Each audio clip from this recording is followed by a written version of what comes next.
భద్రం be careful brother, బట్టతలకు విగ్గే better. పూర్తి వివరాలకు చదవండి రేపటి సాక్షి దినపత్రిక. ఉమ్మడి పాలమూరు జిల్లాలో ఎడతెరిపి లేకుండా వర్షాలు కురుస్తున్నాయి. దీంతో జనాలు తీవ్ర ఇబ్బందులు ఎదుర్కొంటున్నారు. పలుచోట్ల వాగులు వంకలు పొంగిపొర్లుతున్నాయి. భారీ వర్షాల కారణంగా పలు గ్రామాలకు రాకపోకలు నిలిచిపోయాయి. జడ్చర్ల పట్టణంలోని ఏరియా ఆసుపత్రి జలదిగ్బంధంలో చిక్కుకుంది. దీంతో రోగులు, వైద్యులు, సిబ్బంది తీవ్ర అవస్థలు పడుతున్నారు. భారీ వర్షాలు కురిసిన ప్రతిసారి ఇదే పరిస్థితి ఉంటుందని స్థానికులు అంటున్నారు. జిల్లాలో వర్షాలకు సంబంధించిన మరింత సమాచారం మా కరెస్పాండెంట్ భాస్కర్ అందిస్తారు. బంగాళాఖాతంలో ఏర్పడినటువంటి అల్పపీడనం కారణంగా ఉమ్మడి జిల్లా వ్యాప్తంగా విస్తారంగా వర్షాలు కురుస్తున్నాయి. వర్షాలకు జనాలు తీవ్రమైనటువంటి ఇబ్బందులు పడేటువంటి పరిస్థితి ఉంది.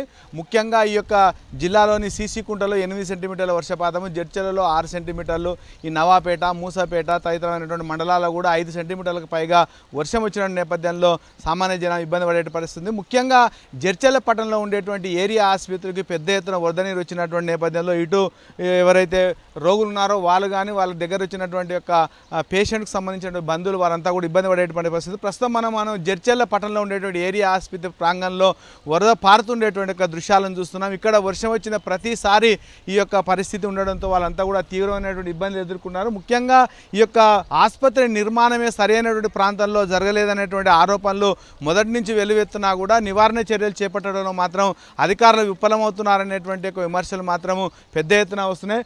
చెప్పండి అమ్మా, ఎట్లా ఉంది వర్షం వచ్చిన తర్వాత? చాలా వర్షం వస్తుంది అన్న, నడవడానికి వస్తలేదు, ఏం చేస్తలేదు, మంది జడలు వస్తాయి, చాలా ఇబ్బంది ఉంది ఇక్కడ హాస్పిటల్లో. నీళ్ళు చాలా వచ్చినాయి, మలకలడుగు వచ్చినాయి నీళ్ళు, నడవడానికి వస్తలే, ఏం వస్తలేదు, చాలా ఇబ్బంది అవుతుంది ఇక్కడ హాస్పిటల్కి రావాలంటారు. జే పాత హాస్పిటల్లో మంచిగా దాన్ని డెవలప్ చేసి మళ్ళీ కట్టే ప్లేస్ కూడా ఉంది. అట్లా కంటే బాగుంటుండే. లేదు అంటే ఇది గుంత అని తెలుసు, ఇది కట్టేటప్పుడు చాలామంది చెప్పారు ఇంట్లో వాటర్ వస్తుంది, ఫ్యూచర్ ప్రాబ్లం అవుతుంది. మరి తెలిసి కట్టారు, కానీ ఇబ్బంది పడేది మాత్రం పేషెంట్స్ అవుతుంది, మాకు అవుతుంది. ఇప్పుడు బైక్ మీద తీసుకురావాల్సి వచ్చింది అమ్మకి, ఇప్పుడు చాలా ఇబ్బంది అయింది సార్.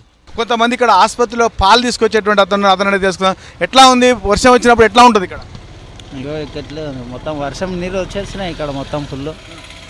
హాస్పిటల్ బాగానే ఉంది, డాక్టర్స్ కేరింగ్ అంతా బాగానే ఉంది, కానీ ఇది ఒక వాటర్ ప్రాబ్లమే. ఇది ఒకటి తొలగిస్తే అయిపోతుంది. ఇక్కడ ఈ ఇంత బురదల పేషెంట్లు, చిన్న పిల్లలు ఉంటారు, ఇబ్బంది అవుతుంది కదా వాటర్ ఉంటే.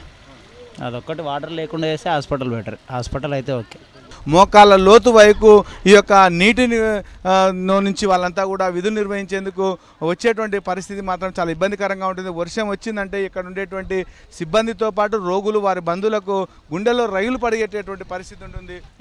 ఏం జరుగుతుందో చెప్పలేకుండా వాళ్ళు ఇబ్బంది పడేటువంటి పరిస్థితి. మొత్తంగా మాత్రము ఈ యొక్క వర్షం వచ్చిన ప్రతిసారి జడ్చర్ల ఆసుపత్రి ప్రాంగణం అంతా కూడా వరద నీటితో మునిగిపోయినటువంటి నేపథ్యంలో తీవ్రమైన ఇబ్బందులు ఎదుర్కొంటున్నారు. కనీసం ఇప్పటికైనా అధికారులు ఈ వర్షం నీటిని దారి మళ్లించి వచ్చేటువంటి రోగులకు కానీ పనిచేసేటువంటి సిబ్బంది వారందరికీ కూడా సరైనటువంటి విధంగా వసతులు కల్పించాలనేటువంటి అభిప్రాయం మాత్రం వ్యక్తమవుతుంది.